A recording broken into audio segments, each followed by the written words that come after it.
AV9 news Maharashtra. राज्यातील महापालिकांच्या मुंबई वगळून आगामी निवडणुकांसाठी आरक्षित जागांची संख्या निश्चित करणे आणि त्या जागांचे संबंधित प्रभागांमध्ये वाटप करण्याबाबतचा आदेश राज्य निवडणूक आयोगाने नुकताच काढला होता। त्यानंतर आता या महापालिकांच्या आरक्षण सोडतीचे वेळापत्रकही आयोगाकडून जाहीर करण्यात आले आहे।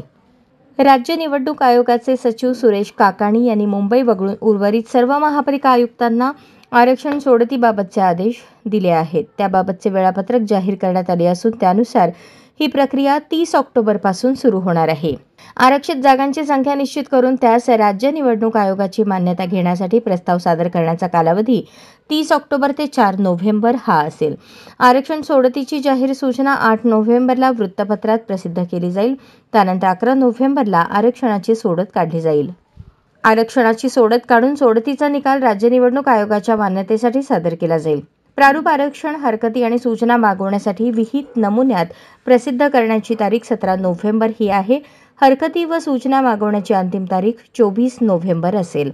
प्रारूप आरक्षणावर प्राप्त झालेल्या हरकती व सूचनांवर विचार करून संबंधित महानगरपालिका आयुक्त अंतिम आरक्षणाबाबत 25 नोव्हेंबर ते 1 डिसेंबर या कालावधीत निर्णय घेतील, तर आयोगाच्या मान्यतेनंतर 2 डिसेंबर रोजी अंतिम आरक्षण शासन राजपत्रात प्रसिद्ध केले जाईल, असे आयोगाच्या वेळापत्रकामध्ये नमूद करण्यात आले आहे।